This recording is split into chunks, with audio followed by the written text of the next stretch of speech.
ನೋಡಿ, ನಾವು ಮೊದಲು ಹೇಳಿದ್ವಿ ಕಾವೇರಿಯ ಹೋರಾಟ ಶುರುವಾದಾಗ ನಮ್ಮ ಕಾವೇರಿ ನದಿಯಲ್ಲಿರುವಂತಹ ನೀರು ಅಥವಾ ಸುತ್ತಮುತ್ತಲು ಅದರ ಉಪನದಿಗಳಾಗಿರಬಹುದು ಅಥವಾ ಆ ಒಂದು ಜಾಗಕ್ಕೆ ಹೊಂದಿಕೊಂಡಿರುವಂತಹ ಪ್ರದೇಶಗಳಲ್ಲಿ ಇರುವಂತಹ ಕಾಲುವೆಗಳಿರಬಹುದು, ಅಲ್ಲಿ ನೀರಿನ ಕೊರತೆ ಉಂಟಾಗೇ ಆಗುತ್ತೆ ಅಂತೇಳಿ. ಹಾಗಾದರೆ ಈಗ ನೋಡಿ, ಬೆಂಗಳೂರಿನಲ್ಲಿ ಆಲ್ರೆಡಿ ನೀರಿಗಾಗಿ ಹಾಹಾಕಾರ ಶುರುವಾಗ್ಬಿಟ್ಟಿದೆ. ಜೊತೆಗೆ ಮೈಸೂರು ಕೂಡ ಇದಕ್ಕೆ ಹೊರತಾಗಿಲ್ಲ. ಅಲ್ಲೀಗ ಕುಡಿಯೋ ನೀರಿಗಾಗಿ ಜನ ಪರದಾಡುವಂತಹ ಸ್ಥಿತಿ ತಲುಪಿದ್ದಾರೆ. ಇವಾಗಲೇ ಹಿಂಗೆ, ಇನ್ನು ಏಪ್ರಿಲ್ ಕಳೆದ್ರೆ ಇನ್ನೇನು ಗತಿನೋ ಏನೋ ಅನ್ನುವಂಥ ಚಿಂತೆಯಲ್ಲಿ ಜನ ಇದ್ದಾರೆ. ಅದರಲ್ಲೂ ಮೈಸೂರಿನ ಕೆಲವೊಂದಿಷ್ಟು ಭಾಗಗಳಲ್ಲಿ ಅಂದರೆ ಕಾವೇರಿ, ಕಪಿಲೆ ಅದನ್ನು ಅವಲಂಬಿಸಿರುವಂತಹ ಜನರ ಬವಣೆ ಹೇಗಿದೆ, ನೀರಿಗಾಗಿ ಯಾವ ರೀತಿ ಅವರು ಪರಿತಪಿಸ್ತಾ ಇದ್ದಾರೆ ಅನ್ನುವಂಥದ್ದನ್ನು ನಿಮ್ಮ ಮುಂದೆ ನಾವು ಇಡ್ತಾ ಹೋಗ್ತಾ ಇದ್ದೀವಿ. ಅಂದರೆ ಕೆಲ ಅಧಿಕಾರಿಗಳು ಏನಿದ್ದಾರೆ ಬೇಜವಾಬ್ದಾರಿ. ಈಗ ಸರ್ಕಾರ ಸಮರ್ಥವಾಗಿ ಕೆಲಸ ಮಾಡ್ತಾ ಇದ್ದೆ ಆದರೂ ಕೂಡ ಕೆಲ ಅಧಿಕಾರಿಗಳ ನಿರ್ಲಕ್ಷ್ಯತನದಿಂದಾಗಿ ಸರ್ಕಾರಕ್ಕೆ ಅದು ಮುಜುಗರ ತರ್ತಾ ಇದೆ, ಕೆಟ್ಟ ಹೆಸರು ಬರ್ತಾ ಇದೆ. ಹಾಗಾಗಿ ಅಧಿಕಾರಿಗಳು ಮೊದಲು ಇಲ್ಲಿ ಅಲರ್ಟ್ ಆಗಬೇಕು, ಅದರ ಅವಶ್ಯಕತೆ ಬಹಳ ಇದೆ. ನೋಡಿ, TV5 ಈಗ CM ಸಿದ್ದರಾಮಯ್ಯನವರಿಗೆ ಕಳಕಳಿಯ ಮನವಿಯನ್ನ ಮಾಡಿಕೊಳ್ತಾ ಇದೆ. ಮುಖ್ಯಮಂತ್ರಿಗಳೇ, ನಿಮಗೆ ನಾವು ಮನವಿಯನ್ನು ಮಾಡಿಕೊಳ್ತಾ ಇದ್ದೀವಿ. ಇದು ಜಿಲ್ಲೆಯ ಜನರ ಪರವಾಗಿ, ನಿಮ್ಮ ಜಿಲ್ಲೆಯ ಜನರ ಪರವಾಗಿ ಕೇಳ್ಕೊಳ್ತಾ ಇದ್ದೀವಿ. ವರುಣಾ ಕ್ಷೇತ್ರಕ್ಕೆ ಬರುವಂತಹ ದೊಡ್ಡ ಕವಲಂದೆ ಜನರ ನೀರಿನ ಬವಣೆಯನ್ನ ನೀಗಿಸಿ. ಹಳ್ಳ ಹಿಡಿದಿದೆ ದೊಡ್ಡ ಕವಲಂದೆ ಹೋಬಳಿಯ ನೀರು ಸರಬರಾಜು.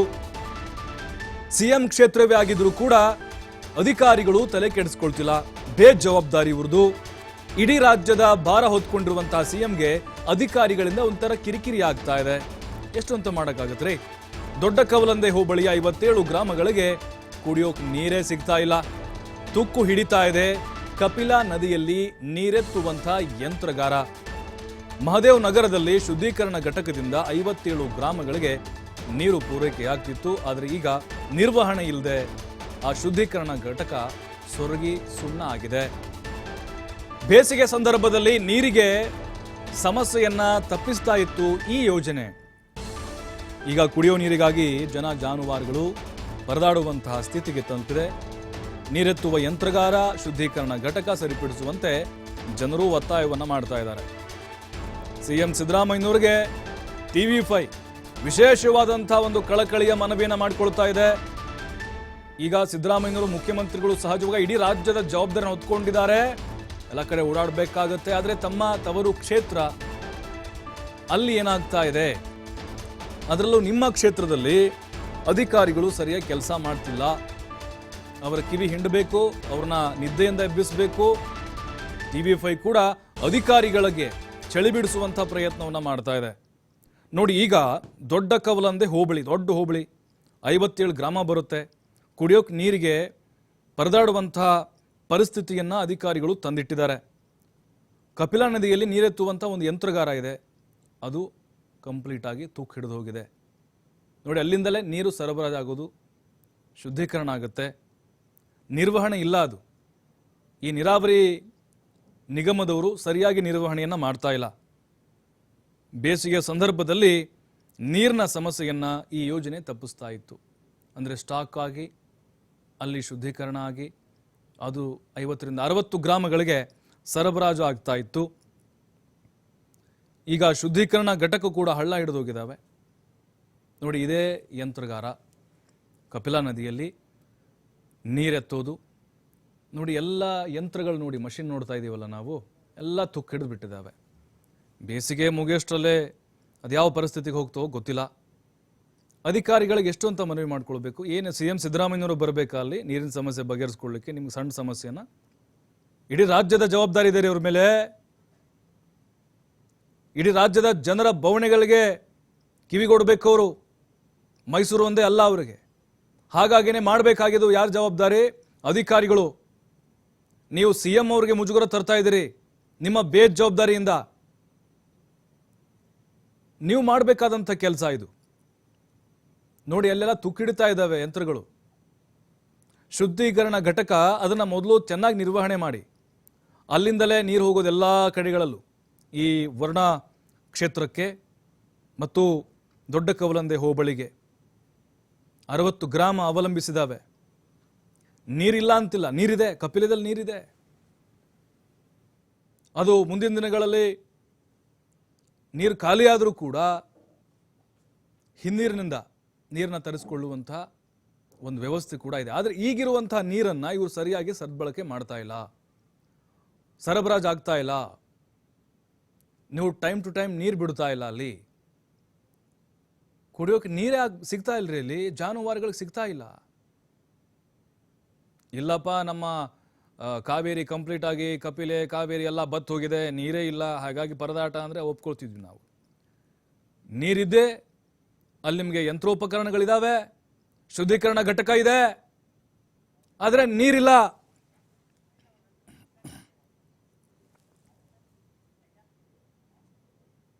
ಇನ್ನು ಇದೇ ಸಮಸ್ಯೆಗೆ ಸಂಬಂಧಪಟ್ಟಂತೆ ನಮ್ಮ ಪ್ರತಿನಿಧಿ ಪುನೀತ್ ರೈತರನ್ನ ಸ್ಥಳೀಯರನ್ನ ಮಾತನಾಡಿಸಿದ್ದಾರೆ, ನೋಡೋಣ. ಈ ಬಾರಿ ಮಳೆರಾಯ ಕೈಕೊಟ್ಟಿದ್ರಿಂದಾಗಿ ಇಡೀ ರಾಜ್ಯ ಬರದ ವಾತಾವರಣದಲ್ಲಿ ಮುಳುಗಿದೆ. ಇದು ಒಂದು ಕಡೆ ಆದ್ರೆ ಮತ್ತೊಂದು ಕಡೆ ಬೇಸಿಗೆ ಮುನ್ನವೇ ನೀರಿಗೆ ಹಾಹಾಕಾರ ಹೆಚ್ಚಾಗಿರ್ತಕ್ಕಂಥದ್ದು, ಜನಜಾನುವಾರುಗಳು ನೀರಿಗೆ ಪರದಾಡುವಂತಹ ಪರಿಸ್ಥಿತಿ ನಿರ್ಮಾಣವಾಗಿದೆ. ಇತ್ತ ಮೈಸೂರು ಜಿಲ್ಲೆ ನಂಜನಗೂಡು ತಾಲೂಕಿನ ದೊಡ್ಡ ಕವಲಂದೆ ಹೋಬಳಿ ಏನಿದೆ, ಈ ಒಂದು ಹೋಬಳಿ ಈಗಾಗಲೇ ನೀರಿನ ಹಾಹಾಕಾರದಿಂದಾಗಿ ಬಾಯಾರ್ತಾ ಇದೆ. ಈ ಒಂದು ನೀರಿನ ಹಾಹಾಕಾರವನ್ನು ತಗ್ಗಿಸುವ ಸಲುವಾಗಿಯೇ ಕಳೆದ 14 ವರ್ಷಗಳ ಹಿಂದೆ ನಂಜನಗೂಡು ತಾಲೂಕಿನ ಬಿಳಿಗೆರೆ ಹೋಬಳಿಯ ಆಲಂಬೂರು ಏನಿದೆ, ಈ ಒಂದು ಆಲಂಬೂರು ಗ್ರಾಮದ ಬಳಿ ಕಪಿಲಾ ನದಿಯಿಂದ ದೊಡ್ಡ ಕವಲಂದೆ ಹೋಬಳಿಯ ಸುಮಾರು 57ಕ್ಕೂ ಹೆಚ್ಚು ಹಳ್ಳಿಗಳಿಗೆ ನೀರನ್ನ ಸರಬರಾಜು ಮಾಡುವಂತಹ ನಿಟ್ಟಿನಲ್ಲಿ ಒಂದು ಯೋಜನೆಯ ಮುಖಾಂತರ ಅಲ್ಲಿಗೆ ನೀರನ್ನು ಪೂರೈಸುವಂತಹ ಒಂದು ಕಾರ್ಯಕ್ರಮವನ್ನು ಮಾಡಲಾಗುತ್ತೆ. ಆದ್ರೆ ಆ ಒಂದು ಕಾರ್ಯಕ್ರಮ ಅಲ್ಲಿಗೆ ನಿಂತು ಹೋಗಿರ್ತಕ್ಕಂಥದ್ದು. ಈಗಲೂ ಕೂಡ ಅಲ್ಲಿ ಮುಖ್ಯಮಂತ್ರಿ ಸಿದ್ದರಾಮಯ್ಯನವರ ತವರು ಜಿಲ್ಲೆ, ಅದರಲ್ಲೂ ಕೂಡ ಮುಖ್ಯಮಂತ್ರಿಗಳ ತವರು ಕ್ಷೇತ್ರದಲ್ಲೇ ಈಗ ಕುಡಿಯುವ ನೀರಿಗೆ ಹಾಹಾಕಾರ ಉಂಟಾಗಿದೆ.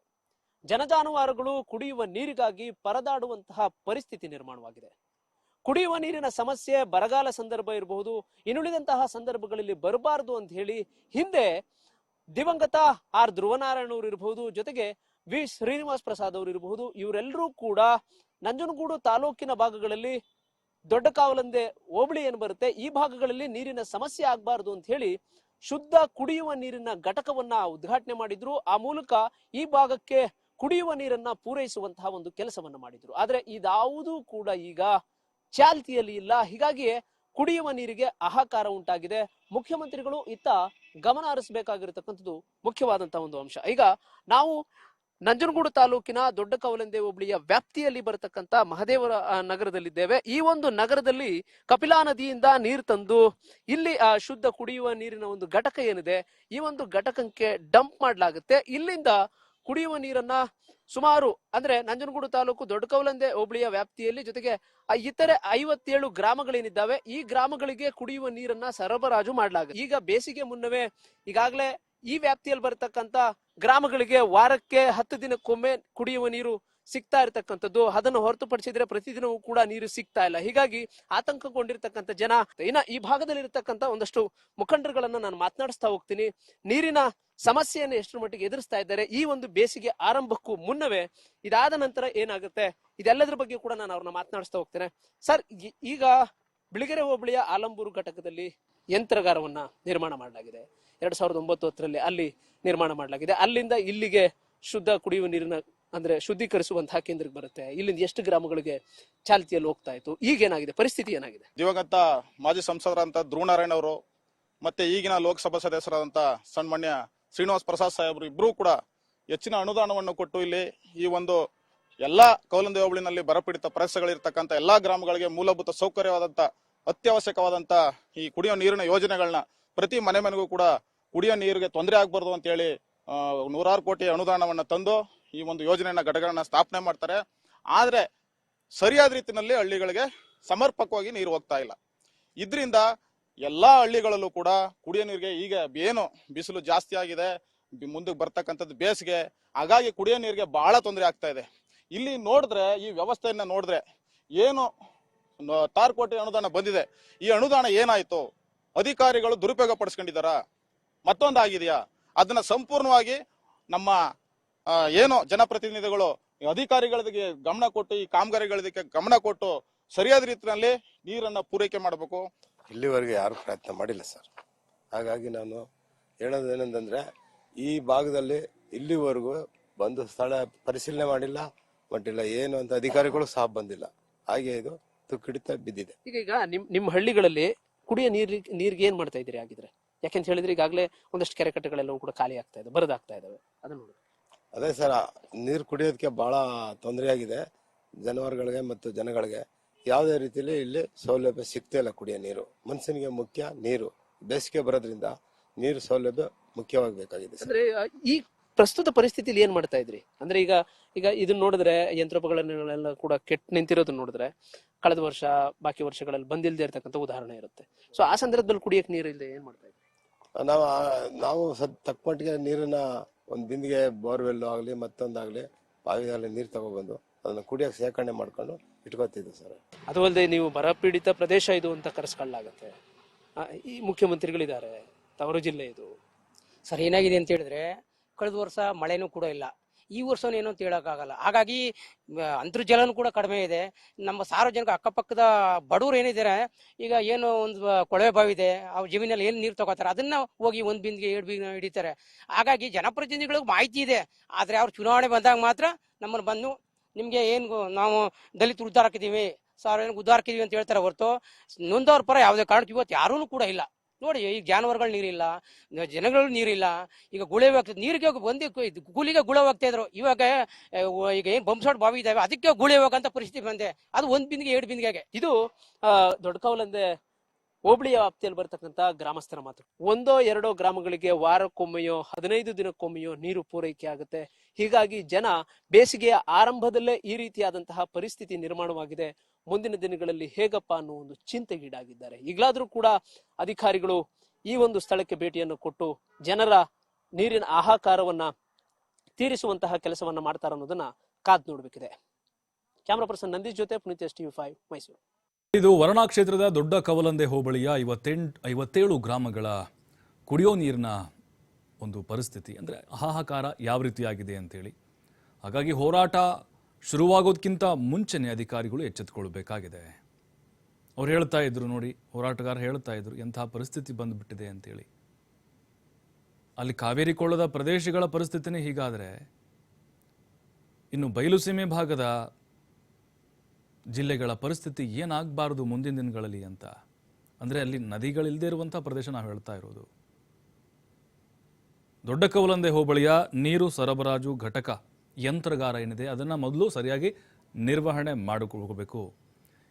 ಈ ಬಗ್ಗೆ ಮಾತನಾಡಲಿಕ್ಕೆ ಲೋಕೇಶ್ ಕೊಣನೂರು ಇದ್ದಾರೆ, ಗ್ರಾಮಸ್ಥರು. ಲೋಕೇಶ್ ಅವರೇ ನಮಸ್ಕಾರ. ನಮಸ್ಕಾರ ಸರ್. ಈಗ ಅಲ್ಲಿ ನೀರಿನ ಕೊರತೆ ಏನಾದರೂ ಇದೆಯಾ, ಅಥವಾ ನೀರಿದ್ರೂ ಕೂಡ ಸರಿಯಾಗಿ ಸರಬರಾಜು ಆಗ್ತಾ ಇಲ್ಲ ಅನ್ನೋದು ನಿಮ್ಮ ಆರೋಪನ, ಅಥವಾ ಅಲ್ಲಿ ಅಧಿಕಾರಿಗಳ ಬೇಜವಾಬ್ದಾರಿನ ಸರ್ ಇದು? ಅಧಿಕಾರಿಗಳು ಮತ್ತೆ ಈ ಕಾಂಟ್ರಾಕ್ಟ್ ತಗೊಂಡಿರ್ತಾರ ನೋಡಿ, ಓಕೆ, ಇವರ ಬೇಜವಾಬ್ದಾರಿಯಿಂದ ಸಾಕಷ್ಟು ಹಣ ಪೋಲಾಗಿದೆ ಈಗ ಆಲ್ರೆಡಿ. ಅದು ಘಟಕ ಪ್ರಾರಂಭಗೊಂಡಾಗ್ಲಿದ್ದಾನೆ ಸರಿಯಾಗಿ 1 ಗ್ರಾಮಕ್ಕೂ ನೀರು ತಲುಪನೇ ಇಲ್ಲ. ಅದು ಅಲ್ಲ, ಯಾಕೆ ನಿರ್ಲಕ್ಷ್ಯ ಇದು? ನಿರ್ಲಕ್ಷ್ಯ ಅಂದ್ರೆ ಅಧಿಕಾರಿಗಳು ಇದ್ರ ಬಗ್ಗೆ ಗಮನ ಹರಿಸ್ತಿಲ್ಲ, ಜನಪ್ರತಿನಿಧಿಗಳಂತೂ ಇದು ಕೇಳನೇ ಇಲ್ಲ. ಯಾಕೆ ಹೆಂಗ ಏನಾಯ್ತು ಇದೆಲ್ಲ ಕೇಳಿದ್ರೆ ಅಧಿಕಾರಿಗಳಿಗೆ ಸ್ವಲ್ಪ ಮೈತಳಿ ಬಿಡಿಸ್ತಾರೆ, ಅವರು ಕೆಲಸ ಮಾಡ್ತಾರೆ. ಎಲ್ಲ ಅವ್ರ ಕಡೆಯವರೇ ಇರ್ಬೋದು, ಕಾಂಟ್ರಾಕ್ಟ್ಗಳು ಕೊಟ್ಕೊಂಡಿರ್ತಾರೆ.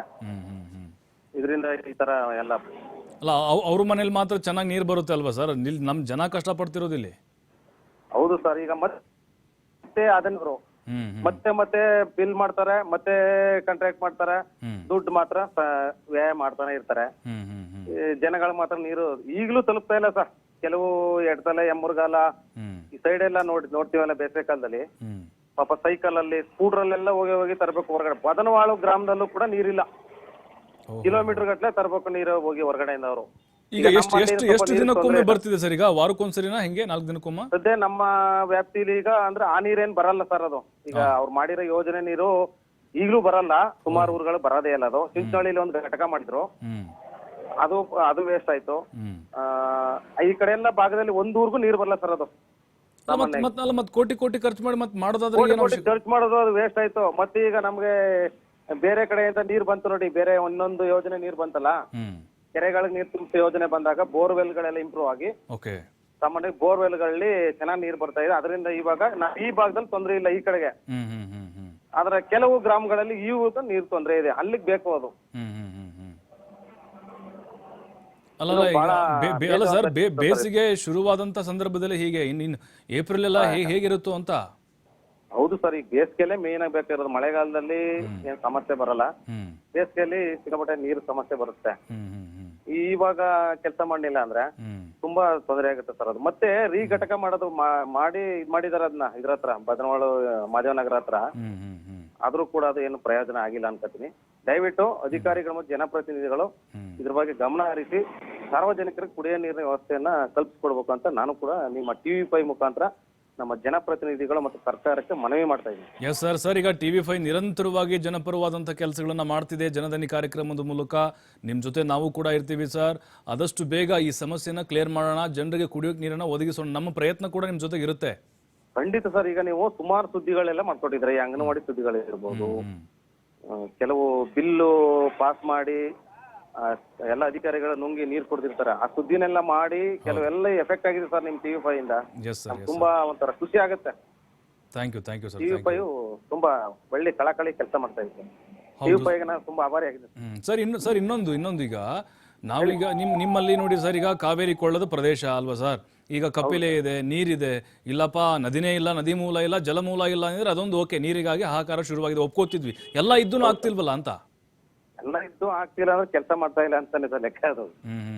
ಅಧಿಕಾರಿಗಳು ಸ್ವಲ್ಪ ಕೆಲಸ ಮಾಡಬೇಕು.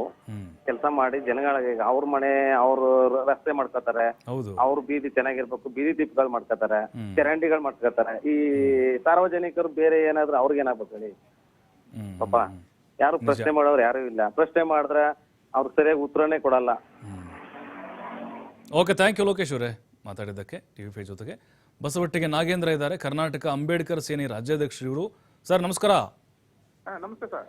ಏನ್ ಸರ್ ಇದು ಬೇಸಿಗೆ ಆರಂಭದಲ್ಲೇ ಕುಡಿಯೋ ನೀರಿಗಾಗಿ ತಮ್ಮ ಭಾಗದಲ್ಲಿ ಈ ರೀತಿ ಪರಿಸ್ಥಿತಿ ನಿರ್ಮಾಣ ಆಗ್ಬಿಟ್ಟಿದೆಯಲ್ಲ, ಇದು ಅಧಿಕಾರಿಗಳ ಬೇಜವಾಬ್ದಾರಿಯಿಂದನೇ ಆಗಿದ್ದ ಇದು? ಹೌದು ಎಸ್ ಸರ್, ಅಧಿಕಾರಿಗಳಿಂದ ಬೇಜವಾಬ್ದಾರಿನೇ ಆಗಿರ್ತಕ್ಕಂಥದ್ದು ಇದು. ಇದು ದಿವಂಗತ ದ್ರೋಣಾಚಾರ್ಯರ ಒಂದು ಕನಸು ಸರ್. 2004ರಲ್ಲಿ ಮೊದಲನೇದಾಗಿ ಅವರು ಶಾಸಕರಾಗಿ ಆಯ್ಕೆ ಆದಾಗ, ಇದು ಮೊದಲನೇದಾಗಿ ಏನು ದೊಡ್ಡ ಕೌಲಂದೆ ಹೋಬಳಿ ತುಂಬಾ ಬರಪೀಡಿತ ಪ್ರದೇಶ ಇದೆ ಅಂತ ಹೇಳಿ ಜಾನುವಾರುಗಳಿಗೆ ಕುಡಿಯೋ ನೀರನ್ನ ಅಗತ್ಯವಾಗಿ ಬೇಕಾಗಿರ್ತಕ್ಕಂಥದ್ದು ಅಂತ ಹೇಳಿ ಕುಡಿಯೋ ನೀರು ಯೋಜನೆಗೆ 10,000 ಕೋಟಿ ಅನುದಾನ ತಂದು ಈ ಒಂದು ಯೋಜನೆನ ಮಾಡಿದ್ರು ಸರ್. ಆದ್ರೆ ಈ ಅಧಿಕಾರಿಗಳ ನಿರ್ಲಕ್ಷ್ಯದಿಂದ ಕಳೆದ 3 ವರ್ಷಗಳಿಂದ ಕೂಡ ಯಾವುದೇ ಹಳ್ಳಿಗಳಿಗೂ ಕೂಡ ನೀರು ತಲುಪ್ತಾ ಇಲ್ಲ.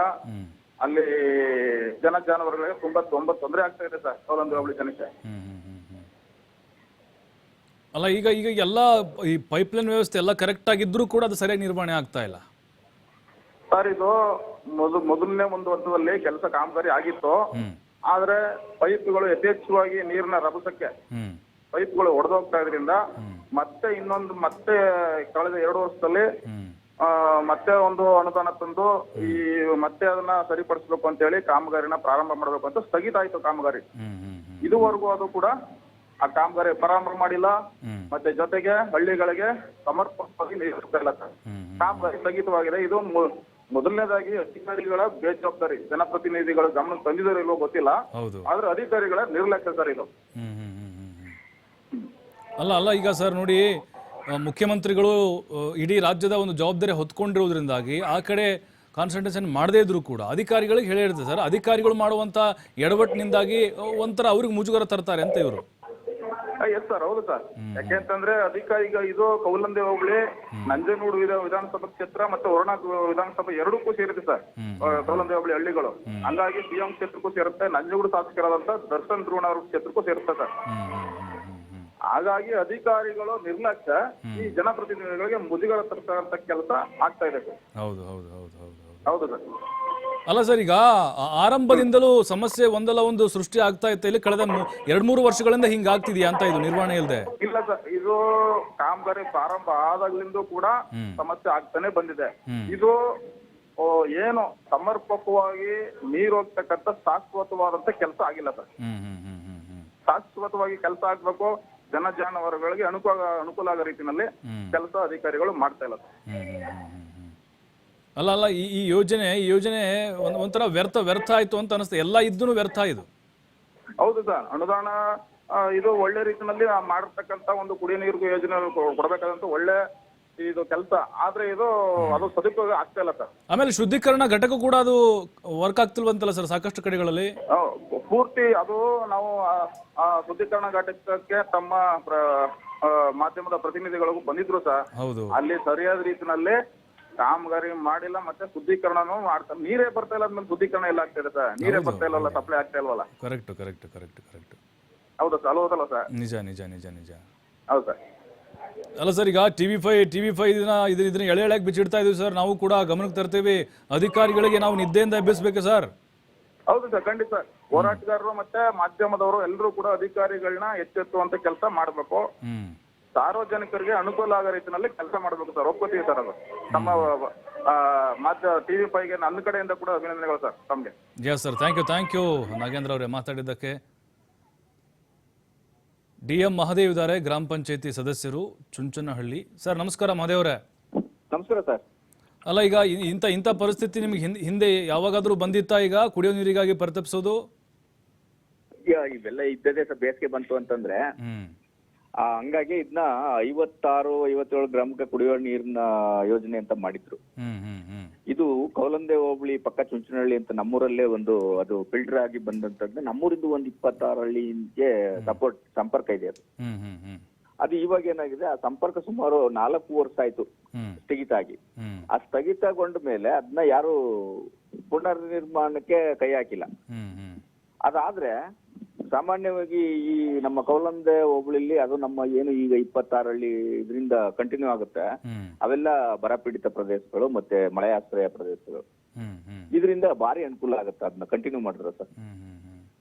ದನ ಕರುಗಳಿಗೆ ನೀರಿಲ್ಲ, ಪ್ರಾಣಿ ಪಕ್ಷಿಗಳಿಗೆ ನೀರಿಲ್ಲ. ಇವೆಲ್ಲ ಇದಾಯ್ತು ಅಂತಂದ್ರೆ ಅಲ್ಲೆಲ್ಲ ಒಂದೊಂದ್ ಸ್ವಲ್ಪ ಬೇರೆ ಬೇರೆ ಕಡೆಗೆ ವ್ಯವಸ್ಥೆ ಆಗುತ್ತೆ ನೀರು. ಅಲ್ಲ, ಬಟ್ ಅಧಿಕಾರಿಗಳು ಮೇಂಟೆನೆನ್ಸ್ ಮಾಡ್ತಿಲ್ಲ ಅಂತ ಈಗ ಹಾಗಾದ್ರೆ? ಖಂಡಿತ ಸರ್. ಈಗ ಅಧಿಕಾರಿಗಳು ಮೇಂಟೆನೆನ್ಸ್ ಮಾಡ್ತಾರೆ. ಇದನ್ನ 4 ವರ್ಷದಿಂದನೇ ಅದನ್ನ ಗಮನಕ್ಕೆ ತಕೊಂಡು ರೆಡಿ ಮಾಡ್ಬಿಡಾರಲ್ಲ. ಹೌದು ಹೌದು ಹೌದು. ಈಗ ಅಧಿಕಾರಿಗಳ ನಿರ್ಲಕ್ಷ್ಯನೇ ಕಾರಣ. ಯಾಕಂದ್ರೆ ಇದಕ್ಕೆ ರಾಜಕಾರಣಿಗಳಾಗ್ಲಿ ಇನ್ನೊಬ್ರು ಆಗ್ಲಿ ಬಂದು ನೋಡಿ ಹಿಂಗಿದೆಯಾ ಅಂತೇನೋ ಅದನ್ನ ಏನ್ ಇದ್ ಮಾಡೋದಿಲ್ಲ. ಪ್ರತಿದಿನ ಪ್ರತಿಗಳಿಗೆ ನೀರ್ನ ಹಾಲ್ ಸ್ವೀಕರಿಸ್ತಕ್ಕಂತ ಈ ಅಧಿಕಾರಿಗಳು ಅದನ್ನ ಮನಗಂಡು ಇಲ್ಲಿ ಈ ತರ ಪ್ರಾಬ್ಲಮ್ ಇದೆ ಅಂತ ಹೇಳಿ ಮಾಡ್ಬೇಕಲ್ವಾ ಸರ್? ಅಲ್ಲ ಯಾಕೆ ಅಲ್ಲ ಸರ್, ಈಗ ಸಮಸ್ಯೆ ಇದೆ ಅಂತ ಗೊತ್ತಿದ್ರು 3-4 ವರ್ಷಗಳಿಂದ ಯಾಕೆ ಇಷ್ಟು ಬೇಜವಾಬ್ದಾರಿ? ಅಂದ್ರೆ ಪ್ರಶ್ನೆ ಮಾಡೋರೇ ಇಲ್ವಾ ಹಾಗಾದ್ರೆ? ಪ್ರಶ್ನೆ ಅಂದ್ರೆ ಹೋದ್ ಸರಿ ಸಾಮಾನ್ಯವಾಗಿ ಈ ಬ್ಯಾಸ್ಗೆಲ್ಲೂ ಕೂಡ ಮಳೆಯಾಗಿ ಸ್ವಲ್ಪ ನೀರಿಗೆ ಪ್ರಾಬ್ಲಮ್ ಇರ್ಲಿಲ್ಲ. ಅಂದ್ರೆ ಭೂಮಿಯಿಂದನೇ ಜಲ ಮೇಲ್ಗಡೆ ಬರೋ ರೀತಿ ಒಂದು 100 ಅಡಿ 200 ಅಡಿ ಎಲ್ಲ ನೀರ್ ಬರೋ ರೀತಿ ಇತ್ತು. ಅದಕ್ಕೆ ಯಾರು ಹೆಚ್ಚಿಗೆ ಪ್ರಶ್ನೆ ಮಾಡ್ತಿರ್ಲಿಲ್ಲ. ಈ ಸರಿ ಅಂತೂ ಸುಮಾರು 1985 83 ಬಂದಿತ್ತು ಸರ್ ಈ ತರ ಬರ. 83 85 80 ಆ ಸಂದರ್ಭದಲ್ಲಿ ಬಂದಿದ್ದಂತ ಬರ ಈಗ ಬಂದಿದೆ. ಈಗ ನೀರಿಗೆ ತುಂಬಾ ಕಷ್ಟ ಇದೆ ಸರ್ ಜನಕ್ಕೆ. ಅದರಿಂದ ಈಗ ತಾವು ಇದನ್ನ ಅವ್ರ ಗಮನಕ್ಕೆ ತಂದು ಅದು ರೆಡಿ ಆಗೋದಾದ್ರೆ ಸುಮಾರು ತುಂಬಾ ಒಳ್ಳೇದಾಗತ್ತೆ ಸರ್ ಜನಕ್ಕೆ. ಖಂಡಿತ ಸರ್, ನಮ್ ಗಮನಕ್ಕೆ ಬಂದಿದೆ. ನಾವು ಕೂಡ ಪ್ರಯತ್ನ ಪಡ್ತಾ ಇದೀವಿ ಈಗ. ಬಟ್ ಏನಂದ್ರೆ ಸರ್, ಈಗ ನಿಮ್ಮಲ್ಲಿ ಸರ್ ಇಲ್ಲಪ್ಪ ಕಂಪ್ಲೀಟ್ ಆಗಿ ನದಿಗಳೆಲ್ಲ ಬತ್ತು ಹೋಗ್ಬಿಟ್ಟಿದಾವೆ, ನೀರೇ ಇಲ್ಲ, ಬೋರ್ವೆಲ್ ಇಲ್ಲ ಅಂತ ಹೇಳಿದ್ರೆ ಓಕೆ ಸರ್. ಈಗ ಕೆಲವೊಂದು ಕಡೆಗಳಲ್ಲಿ ಏನಿರುತ್ತೆ ಸರ್, ಮಳೆಯಾಶ್ರಿತ ಪ್ರದೇಶ ಅಂತ ಇರುತ್ತೆ, ಅಲ್ಲಿ ನದಿಗಳಿರೋದಿಲ್ಲ, ಕೆರೆಗಳಿರೋದಿಲ್ಲ. ನಿಮ್ಮಲ್ಲಿ ನೀರಿದ್ರೂ ಕೂಡ ಬಿಡೋಕ್ಕಾಗ್ತಿಲ್ವಲ್ಲ ಇದು? ನೀರು ಈಗ ಇಲ್ಲಿಗೆ ಇಲ್ಲಿ ಆ ಕಡೆಯಿಂದ ಇಲ್ಲಿ ಡಂಪ್ ಮಾಡ್ತಿರಲ್ಲ ಸರ್ ನೀರು. ಆ ಡಂಪ್ ಮಾಡ್ತಿದ್ದಂತ ಸಂದರ್ಭದಲ್ಲಿ ಭಾರಿ ಜನಕ್ಕೆ ಅನುಕೂಲ ಆಗ್ತಿತ್ತು. ಯಾಕಂತಂದ್ರೆ ಅದನ್ನು ಕೂಡ 1-3 ದಿನ ಬಿಟ್ಟು ಇದು ಫಿಲ್ಟರ್ ಮಾಡ್ಬಿಡ್ತಾರ ಅಂತ ಹೇಳಿ ಒಂದು ಅವಕಾಶ ಚೆನ್ನಾಗಿತ್ತು ಅದು. ಅದನ್ನ ಇವರು 4 ವರ್ಷದಿಂದ ಸ್ಥಗಿತ ಆದ್ಮೇಲೆ ಜನಕ್ಕೆ ಈ ಒಂದು ಬೋರ್ವೆಲ್ಗಳಿಲ್ಲ ನಮ್ಮಲ್ಲಿ. ನಮ್ಮ ಗ್ರಾಮದಲ್ಲಿ ಹ್ಯಾಂಡ್ ಪಂಪ್ ಅಂತಿದೆಯಲ್ಲ ಅದಿಲ್ಲ. ಮತ್ತೆ ಈ ನಾವು ಒಂದು ಮೋಟರ್ ಇಂದ ತೊಂಬೆ ಅಂತ ಮಾಡಿ ಆ ತೊಂಬೆಗಳಿಗೆ ಡಂಪ್ ಮಾಡ್ತಾ ಇದ್ವಿ. ನಾನು ಒಬ್ಬ ಪಂಚಾಯತಿ ಮೆಂಬರ್ ಆಗಿರೋದ್ರಿಂದ ನಾನು ಇದ್ರ ಬಗ್ಗೆ ಒಂದ್ ಸ್ವಲ್ಪ ಅನುಭವ ಇದೆ. ಅದಕ್ಕೆ ಡಂಪ್ ಮಾಡಿಸಿ ಅದ್ರಲ್ಲಿ ಜನ ಹೋಗಿ ಅಲ್ಲಿ ತಗೊಳ್ಳೋ ರೀತಿ ವ್ಯವಸ್ಥೆ ಮಾಡ್ತಾ ಇದ್ವಿ. ಅದೇನಾಗಿದೆ ಅಂತಂದ್ರೆ ಈಗ ನಮ್ಮಲ್ಲಿ ಸ್ವಲ್ಪ ಒಂದು ನೀರಿನ ಸಮಸ್ಯೆ ಆಗಿ 3 ದಿನಕ್ಕೆ ಬಿಡ್ತಿದ್ದದ್ 4 ದಿನಕ್ಕೆ ಬಿಡೋ ಮಟ್ಟಕ್ಕಾಗಿದೆ. ಜನಕ್ಕೆ ಇನ್ನೂ ಕಷ್ಟ ಆಗಿದೆ. ನೀವು ಹೇಳಿದ್ರಿ, ನಿಮ್ ಪಂಚಾಯತ್ ಹೇಳಿದ್ರಿ ನಾವು ಮಾಡ್ತಾ ಇದೀವಿ ಅಂತ ಹೇಳಿದ್ರಿ. ಬಟ್ ಇದು ದೊಡ್ಡ ಕೌಲಂದೆ ಹೋಬಳಿ ಪೂರ್ತಿ ಆಗ್ಬೇಕು ಸರ್ ಅಲ್ವಾ ಸರ್? ದೊಡ್ಡ ಕೌಲಂದ ಹೋಬಳಿ ಪೂರ್ತಿ ಭಾರಿ ಕಷ್ಟ ಇದೆ ಸರ್. ನನ್ ಗ್ರಾಮದ ಬಗ್ಗೆ ನಾನು ಒಂದ್ ಸ್ವಲ್ಪ ಹೇಳ್ಕೋಬಹುದು. ಆದ್ರೆ ಕೌಲಂದೆ ಹೋಬಳಿಗೆ ಹೋಲಿಸ್ಕತ್ತು ಅಂತಂದ್ರೆ 90% ಪ್ರಾಬ್ಲಮ್ ಇದೆ ಸರ್. ಈಗ ಅಧಿಕಾರಿಗಳು ಅವ್ರ ನಿದ್ದೆಯಿಂದ ಹೇಳ್ಬೇಕು ಸರ್, ನಾವು ನೀವೆಲ್ಲ ಒಟ್ಟಾಗ್ಬೇಕು. ಈಗ ಇಲ್ಲಿ ಪಾಠ ಕಲಿಸದೇ ಇದ್ರೆ ಇಲ್ಲ ಅವರು ಬುದ್ಧಿ ಕಲಿಯಲ್ಲ ಸರ್ ಇಲ್ಲಿದ್ರೆ. ಹೌದು ಇದಕ್ಕೆ ನಾವು ಖಂಡಿತ ಸಪೋರ್ಟ್ ಮಾಡ್ತೀವಿ ಸರ್. ಆಗ್ಬೇಕು, ಅದು ಶೀಘ್ರದಲ್ಲಿ ಆಗ್ಬೇಕು ಆ ಕೆಲಸ. ಹೌದು, ಅಲ್ಲ ನಾವು ಕೇಳ್ತಾ ಇರೋದು ಬೇರೆನಲ್ಲ, ಕುಡಿಯೋಕ್ ನೀರ್ ಅಷ್ಟೇ ನಮ್ಗೆ. ಹೌದು ಸರ್, ಇನ್ನೇನ್ ಕೇಳ್ತಾ ಇದ್ದೇವೆ ಸರ್. ಕುಡಿಯೋ ನೀರಿಗೆ ಈಗ ಜನಕ ಬೇಸಿಗೆಯಲ್ಲಿ ಕುಡಿಯೋ ನೀರಿಲ್ಲ ಅಂದ್ರೆ ತುಂಬಾ ಕಷ್ಟ ಆಗುತ್ತೆ. ನಿಜ ಸರ್. ಇನ್ನೊಂದು ನೋಡಿ ಸರ್, ಅಧಿಕಾರಿಗಳ ಮನೆಯಲ್ಲಿ ನೀರಿನ ಕೊರತೆ ಇದೆಯಾ? ಅವ್ರು ಫಿಲ್ಟರ್ ಕುಡಿತಾ ಇದಾರೆ ಸರ್, ಅವ್ರ ಫ್ಯಾಮಿಲಿಯಲ್ಲಿ ಚೆನ್ನಾಗಿದಾರಲ್ಲ ಸರ್? ಹೌದು ಅವ್ರಿಗೆ ಸಪ್ಲೈನೇ ಇರ್ತಲ್ಲ ಸರ್. ಹೌದು, ಪ್ರತಿದಿನ ಇಷ್ಟು ಕ್ಯಾನ್ ತಂದು ಹಾಕಪ್ಪ ಅಂತ ಹೇಳಿರ್ತಾರೆ, ಅವ್ರಿಗೆ ಸಪ್ಲೈ ಇರ್ತದೆ, ಅವ್ರು ದುಡ್ಡು ಕಟ್ಕತ್ತಾರ, ಇಲ್ಲಿ ಏನ್ ಬರುತ್ತಾ ಅವ್ರಿಗೆ ಯಾವ ರೀತಿ ದುಡ್ಡು ಸಂಪಾದನೆ ಮಾಡ್ಬೇಕು ಅನ್ನೋದು ಗೊತ್ತಿದೆ, ಮಾಡ್ತಾರ ಅವರು. ಈ ರೈತನಿಗಾಗ್ಲಿ ಬಡವ್ರಿಗಾಗ್ಲಿ ಅಥವಾ ಇಲ್ಲಿ ಕೂಲಿ ಮಾಡ್ತಕ್ಕಂಥ ಜನಕ್ಕಾಗ್ಲಿ ಒಂದು ನೀರ್ ತಗೊಳ್ಳೋಂತ ಕೆಪಾಸಿಟಿ ಇಲ್ಲ ಸರ್. ಒಂದು 10 ರೂಪಾಯಿ ಕೊಡ್ಬಿಟ್ಟು ಒಂದು ಬಾಟಲ್ ತಗೊಳಕ್ಕೂ ಆಗಲ್ಲ ಜನರ ಕೈಲಿ. ಆತರ ಪರಿಸ್ಥಿತಿ. ಈಗ ಜಮೀನ್ ಕಡೆ ಹೋಗ್ಬೇಕಾದ್ರೆ ಒಂದು 2 ಲೀಟರ್ ಕ್ಯಾನು 5 ಲೀಟರ್ ಕ್ಯಾನು ಹಿಡ್ಕೊಂಡು ಇಲ್ಲಿ ಊರಿಂದ ತುಂಬ್ಕೊಂಡು ಜಮೀನಿಗೆ ತಗೋ ಹೋಗ್ತಾರ ಅವ್ರು. ಸರ್, ಇನ್ನೊಂದು ತಮ್ಮ ಪಂಚಾಯತಿ ವ್ಯಾಪ್ತಿಯಲ್ಲಿ ಈಗ ಶುದ್ಧೀಕರಣ ಘಟಕ ಸರ್, ನೀರು ಶುದ್ಧೀಕರಣ ಘಟಕ ಇರುತ್ತಲ್ಲ, ಅದೀಗ ಏನೋ ದುರಸ್ತಿ ಆಗಿದೆ, ಕರೆಕ್ಟ್ ಆಗಿದೆ ಅದೀಗ ತಮ್ಮಲ್ಲಿ? ನಮ್ಮೂರಿಗೆ ಇಲ್ವೇ ಇಲ್ಲ ಸರ್ ಅದು. ನಮ್ಮೂರಿಗೆ ಶುದ್ಧೀಕರಣ ಘಟಕನೇ ಇಲ್ಲ. ನಮ್ಮ ಪಕ್ಕದ ನಮ್ಮ ಪಂಚಾಯತಿನ ದೇವನೂರು ಪಂಚಾಯತಿ, ನಮ್ದು ಚುಂಚನಹಳ್ಳಿ ಗ್ರಾಮ, ದೇವನೂರು ಪಂಚಾಯತಿಗೂ ಇಲ್ಲ ಶುದ್ಧ ಕುಡಿಯುವ ನೀರಿನ ಘಟಕ. ಅಲ್ಲಿ ಸುಮಾರು ಒಂದು 2000-3000 ಜನ ಜನಸಂಖ್ಯೆ ಇರ್ತಕ್ಕಂಥ ಊರಿಗೂ ಕೂಡ ಅಲ್ಲಿಗೂ ಇಲ್ಲ ಘಟಕ. ನಮ್ಮೂರಲ್ಲೂ ಒಂದು 1000 ಜನ ಇರ್ತಕ್ಕಂಥ ಇಲ್ಲಿ ಒಂದು 2000 ವೋಟ್ ಇರ್ತಕ್ಕಂಥ ಇಲ್ಲಿ ಗ್ರಾಮದಲ್ಲೂ ಕೂಡ ಕುಡಿಯೋ ನೀರಿನ ಘಟಕ ಇಲ್ಲ.